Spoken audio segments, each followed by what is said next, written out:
Hey everybody, welcome to my talk about build packs on Google Cloud. My name is Matt Soldo. I am a product manager at Google focusing on our serverless compute platforms, Cloud Run, App Engine, and Cloud Functions. And for the past few months, I've been working on bringing Google Cloud's build packs to market, and I'm really excited about talking to you about them today. So what we'll be covering in this talk, first of all, we'll go over what build packs are. We'll talk about why you might want to use build packs. And finally, we'll look at build pack support on Google Cloud, how to use build packs on Google Cloud, and we'll do a nice demo tying a few of our products together using build packs. So just in case you don't want to sit through the entire presentation, let's do a TLDR. So build packs create containers without using a Docker file. You just give the build pack your source code, and the build pack detects what language you're using and creates a runnable container that you can run locally with Docker, or you can run on a Kubernetes platform or anywhere else. So let's just take a look at that in action on my laptop right now. Okay, so to use build packs, we use the pack command. That is the reference implementation of a build pack platform, and you can see the available commands on pack here. And we're just going to use the most basic one, which is pack build. By default, it builds the current directory, and we're in you can see this Java Maven directory here. And you just need to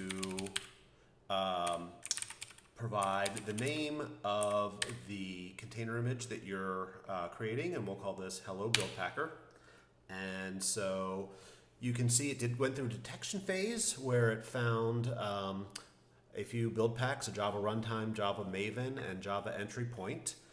It did some analysis, and it is now building this application. You can see it's using the Google Java runtime build pack and using Java 11. That's specified by our definition, the Google Build Packs definition of what to do when it finds a Java app.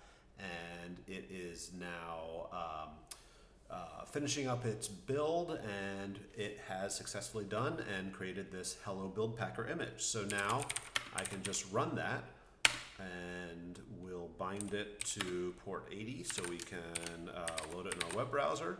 This is a server that I have up in GCE, and that was Hello Build Packer. And it runs.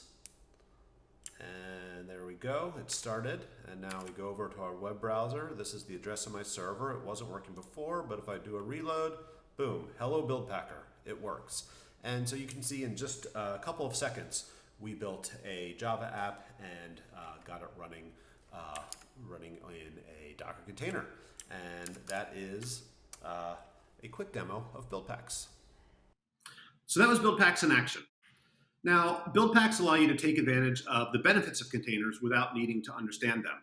So you can isolate your code, you can create microservices architectures, you can run on orchestration platforms like Kubernetes without needing to write Docker files or understand the inner workings of Docker. So super cool. Now, recently Google Cloud released a set of open source build packs. You can find them on GitHub at the address that you see in this screenshot, Google Cloud Platform/build packs.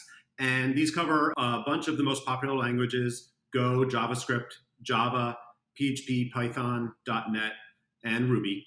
And they are designed to create secure container images, which can run on any of the runtimes from Google Cloud, such as Cloud Run, GKE, or Anthos. And of course, because they're open source, you're able to fork them and use them however you'd like. Now, even though they're relatively new, these build packs have powered over 10 million builds in production. And that's because they started off as an implementation detail for App Engine and Google Cloud Functions. And they've been powering all of these source builds on those two products for a while now. So we're pretty confident in their robustness, and you can use them confidently too in production. But in addition to App Engine Cloud Functions, Google Cloud build packs are available on many of our products. There's support for them in Cloud Build, Cloud Run, Cloud Shell, Cloud Code, and Scaffold. And we'll dive into the specifics of that later on. So that was the overview. Let's dive in. What are build packs exactly? They are a CNCF sandbox project. Those are newer projects in the Cloud Native project, and you can find them at buildpacks.io. There's several large companies contributing to the project. In addition to Google, Pivotal Cloud Foundry is a major backer, as is Salesforce via the Heroku division. And like we said before, build packs take your source code and they create a container. But there's a little more to them than this, and let's take a look at that. Build packs actually run in a container themselves called a builder. So here you can see in a little more detail that a container called the builder runs the build packs. And you can see there's actually two scripts that they run. The first one is a detect script, and that detects what language your code is. And the detection, it's actually not rocket science. It's an ordered list of tests, and the first test that comes back positive is declared the language. So these tests can be very simple, like is there a packages.json? And if that's true, then it's a JavaScript application. And you can, of course, override those, but you'll find that they usually work just fine. And then after the detection script happens, a build step happens that actually does the building. So the builder, it's itself an OCI image. It contains all the build packs and groups and binaries needed to do the building, and it runs on a platform. And that could be as simple as the pack CLI command that you saw in the demo, or something like Cloud Builder Tecton, and that actually runs the image. And you can see here a little CLI snapshot. The pack command, if you invoke suggest builders, it'll show you some of the builders that are known to it, and Google's one of those. This is also showing Paketo, which are that's the branding of the build packs from Pivotal that were released recently. They're also very good. And just to add another layer, there's also a thing called a build pack group. Build packs themselves are very small units of execution. They can be designed to do just one thing, like run an npm install, just installing dependencies. And a build pack group is a collection of those, and that lets you reuse smaller bits of code, like doing a dependency install, and use those across different build pack groups. So when most people say build pack, they're actually talking about the build pack group that does the full build, but it depends how the build packs are actually designed. Finally, there is another piece of the build pack called the stack. And this is the base image or base layer that your application code is put on top of. Here we show an Ubuntu stack, which is what Google Cloud's build packs use. And they can contain some system libraries on top of that base layer, and then your application code and dependencies get put at the top of that layer stack.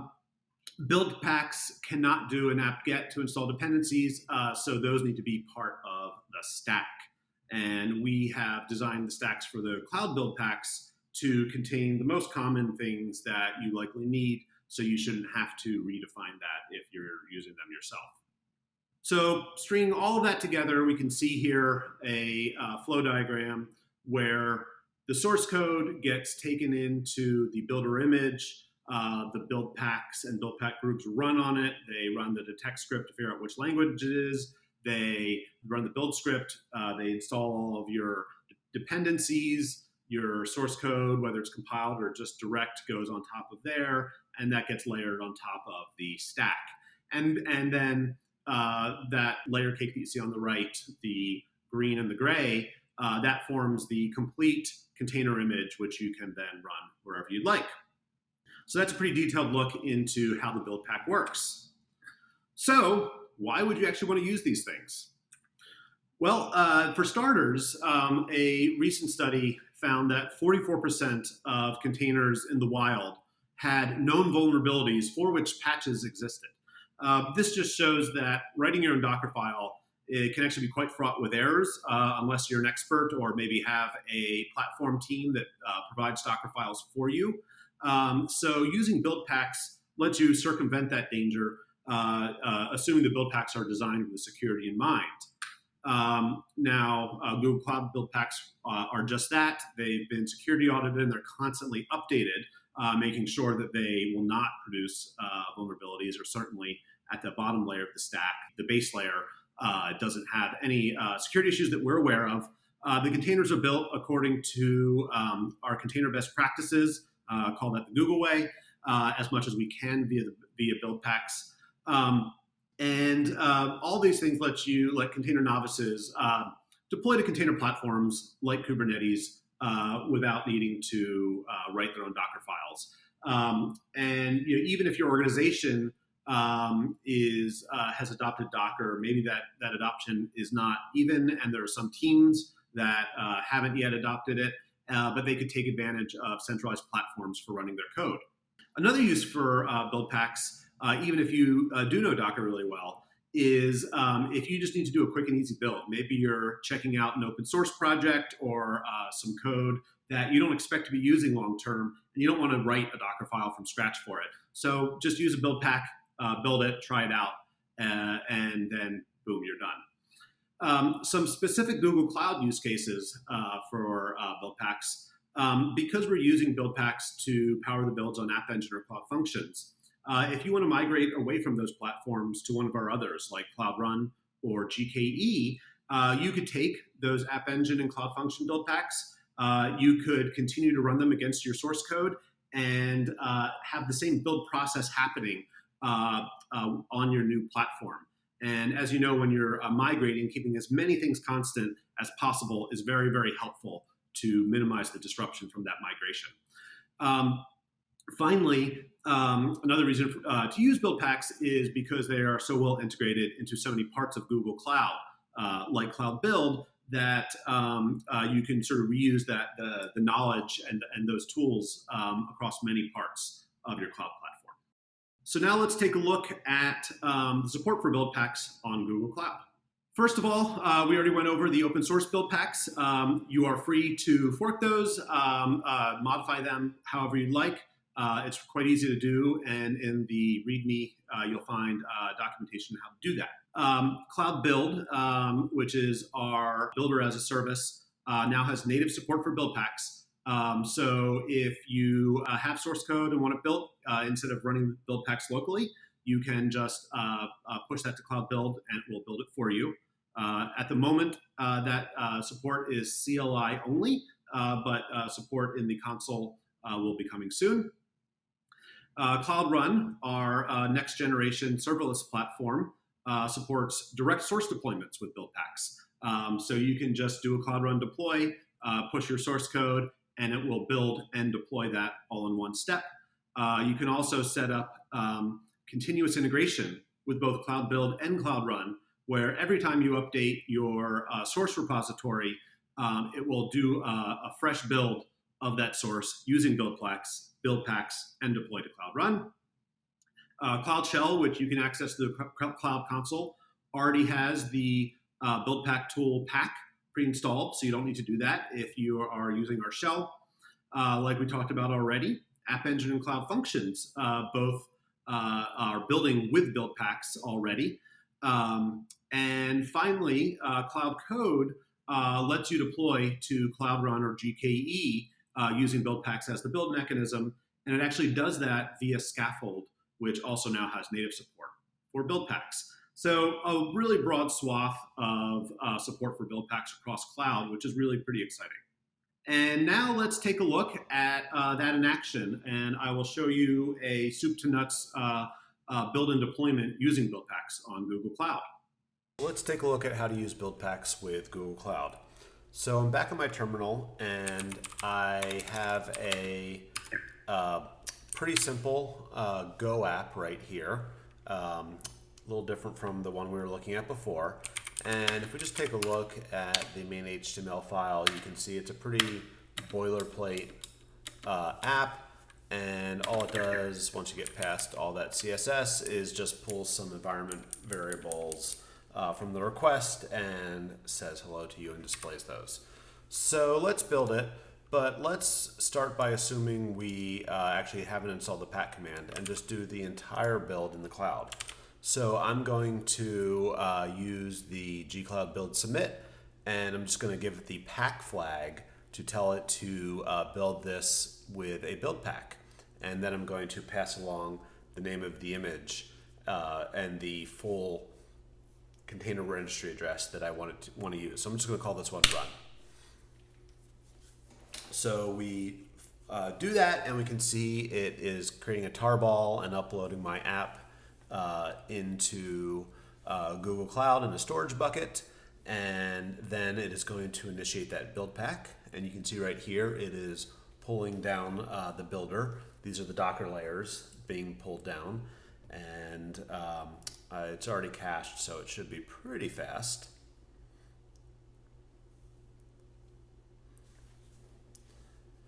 And so now it's running the detection phase of the build pack. That's where it decides what language it is, and it should show us that, yep, it is using Go. And then it does the build. It's going to compile my Go code using Go 1.14. And it is doing that now. Looks like it just finished.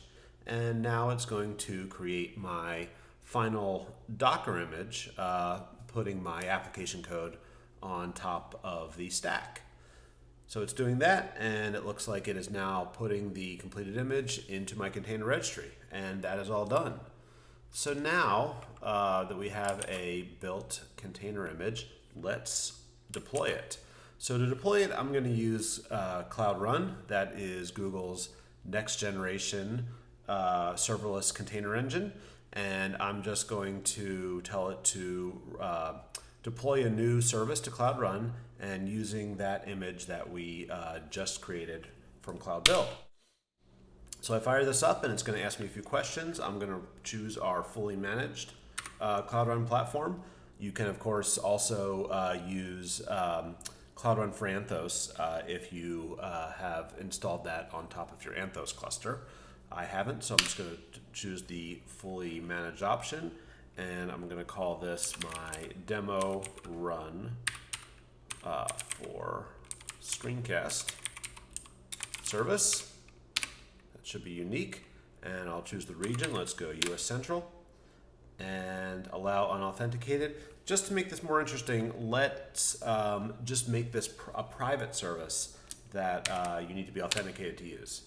So I'm doing that, and now it is deploying this service. And Cloud Run services have revisions. This will be the first revision, and now it's routing traffic to it. So we're all done, and it gives me this URL right here, which I can use to access the service. And I am going to hit that up. I'm just going to use the curl command right here, so we stay right in the terminal. And here's my command. I'm curling that same URL, and you can see I'm adding a header with an authorization field, and then I'm going to call the gcloud command again to give it my identity token. So I do that, and it's firing it up, and boom, we get a bunch of HTML back that is that container. You can see if I do that same thing but don't pass the authorization token, then I get a forbidden error because I haven't authenticated properly. So there you just saw us building some application code in using our service Cloud Build with its brand new native build pack integration, and then it stored that in the container registry, and then we created a brand new Cloud Run service that was protected via authentication, and that all took just a couple minutes, and that is one of the easiest ways I know to build a new service and deploy it to the cloud securely. Thanks very much. So that was Buildpacks in action on Google Cloud. So in this talk, we have explained what Buildpacks are, why you want to use them, and how to use them on Google Cloud. I hope you enjoyed it, and I hope you'll try Buildpacks out soon. Thanks very much, and have a great day.